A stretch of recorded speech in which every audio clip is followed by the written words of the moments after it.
Pioneers used to entertain themselves by telling scary stories. At night they might gather in someone's cabin, or around a fire, and see who could scare the others the most. Some boys and girls in my town do the same thing today. They get together at somebody's house, they turn out all the lights and eat popcorn, and scare one another half to death.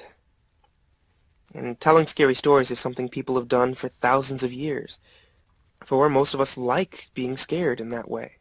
Since there isn't any real danger, we think it's fun. There are a great many scary stories to tell. There are ghost stories. These are tales of witches, devils, boogeymen, zombies, vampires.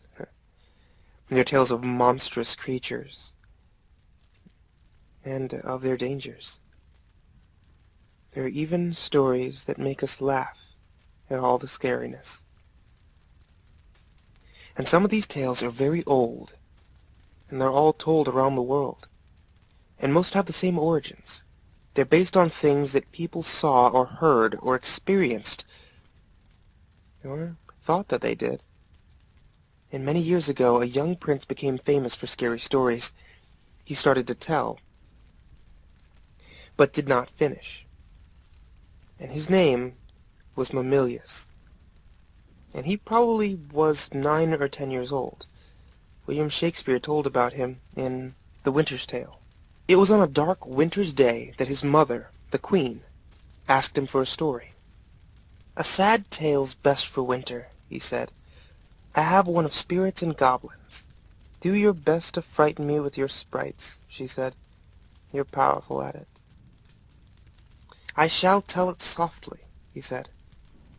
"Yon crickets shall not hear it." And he began. "There was a man dwelt by a churchyard." But that was as far as he got. For at that moment the king came in and arrested the queen and took her away. And soon after that, Mamilius died. No one knows how he would have finished his story. If you started as he did, what would you tell? Most scary stories are, of course, meant to be told. They're more scary that way. But how you tell them is important.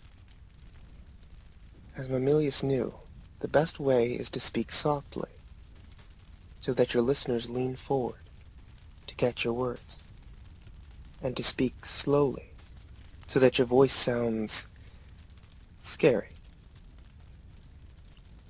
And the best time to tell these stories is at night, in the dark, in the gloom.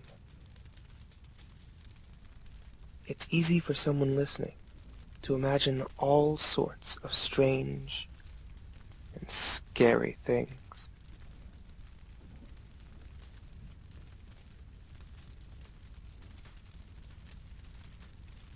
Ted Martin and Sam Miller were good friends. They spent a lot of time together, and on this particular night, they were sitting on a fence near the post office, talking about one thing and another. There was a field of turnips across the road. Suddenly, they saw something crawling out of the field and stand up.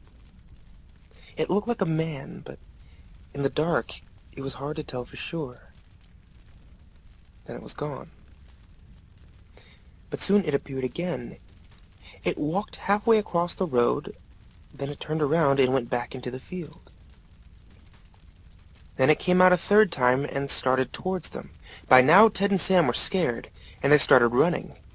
But when they finally stopped, they decided that they were being foolish.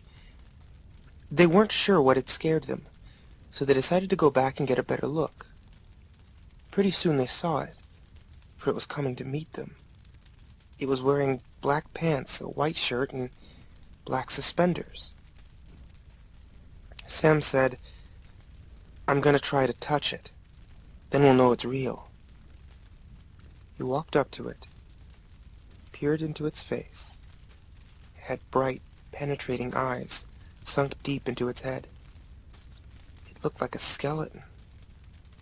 Ted took one look and screamed, and again he and Sam ran, but this time the skeleton followed them. When they got to Ted's house, they stood in the doorway and watched it. It stayed out in the road for a while. Then it disappeared. A year later, Ted got sick and died. Toward the end, Sam sat up with him every night.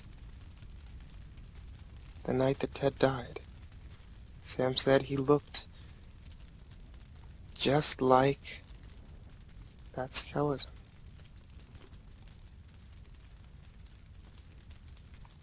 There was an old woman who lived all by herself, and she was very lonely. Sitting in the kitchen one night, she said, "Oh, I wish I had some company."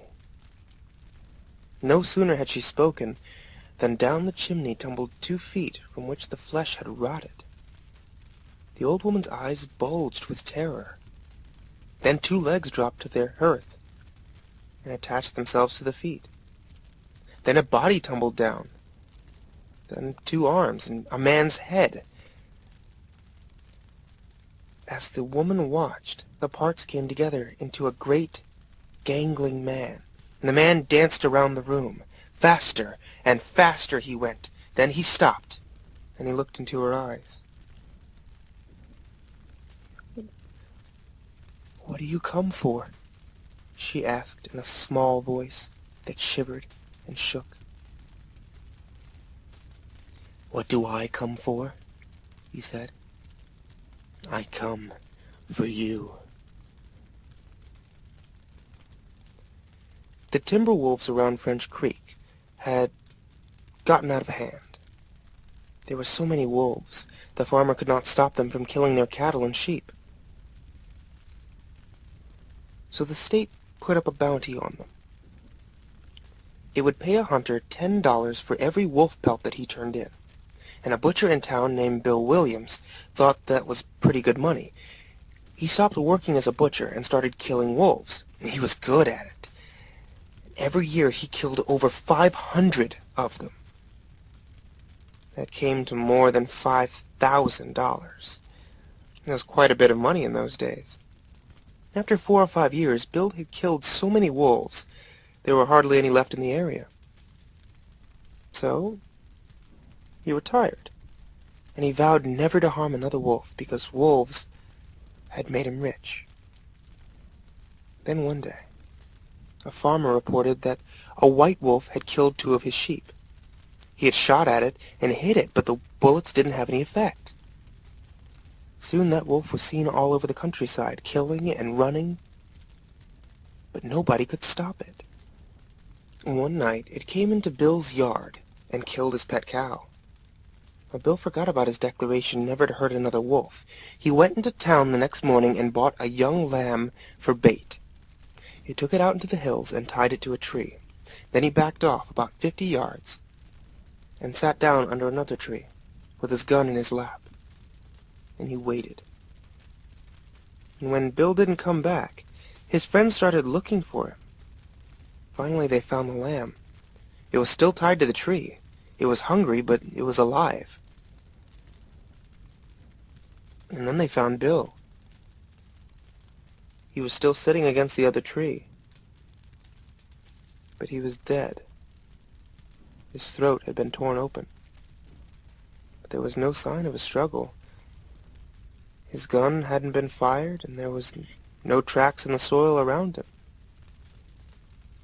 As for the white wolf, well, it was never seen again.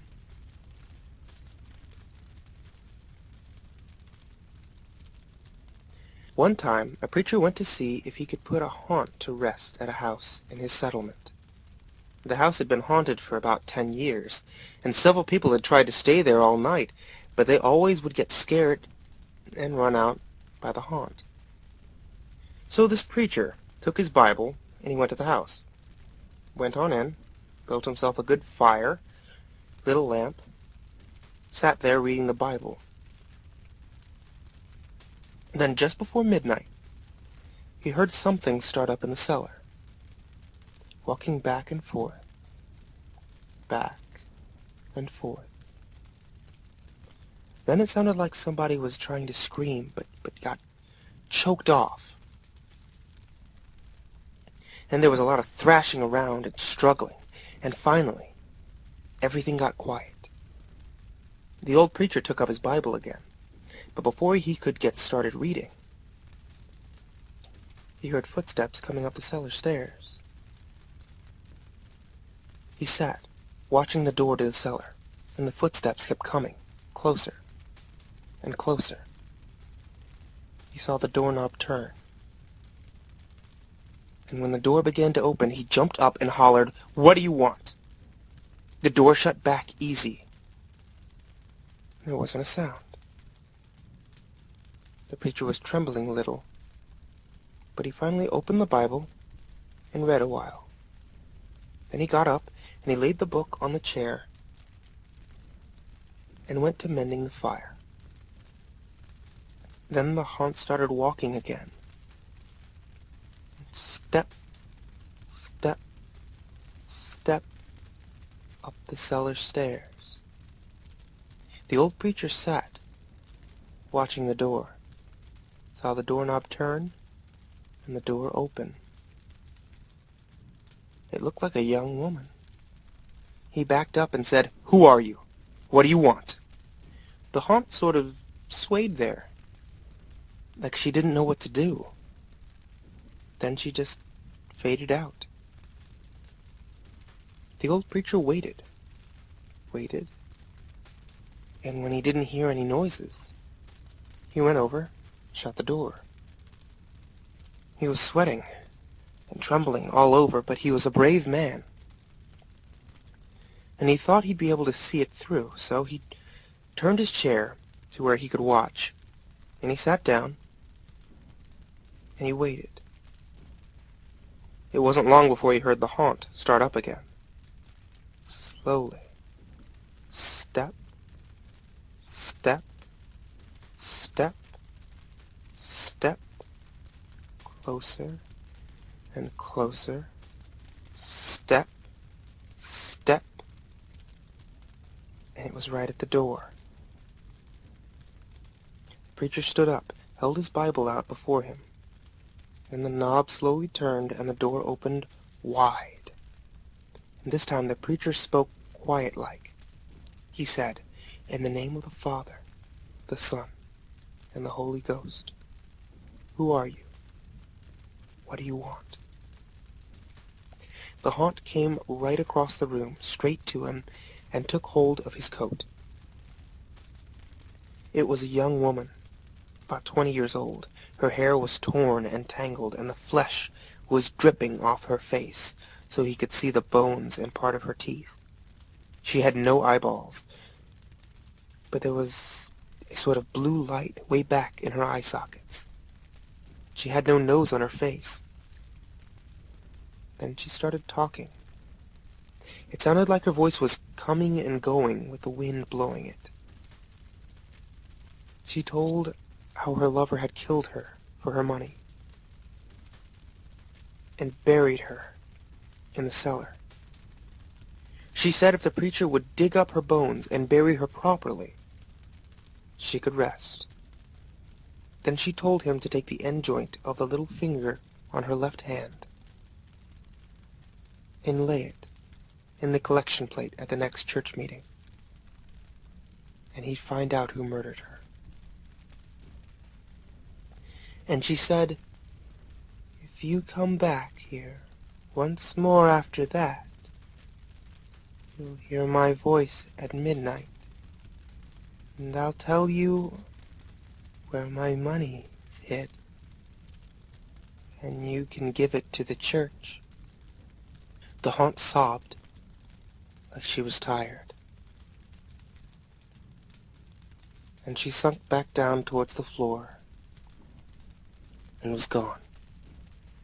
The preacher found her bones and buried them in the graveyard, and the next Sunday the preacher put the finger bone in the collection plate, and when a certain man happened to touch it, it stuck to his hand. The man jumped up and rubbed and scraped and tore at the bone, trying to get it off. Then he went to screaming like he was going crazy. Well, he confessed to the murder, and they took him to jail. And after the man was hung, the preacher went back to the house one midnight, and the haunt's voice told him to dig under the hearthrug. He did, and he found a big sack of money, and where that haunt had held on to his coat, the print of those bony fingers was burned right into the cloth. And it never did come out.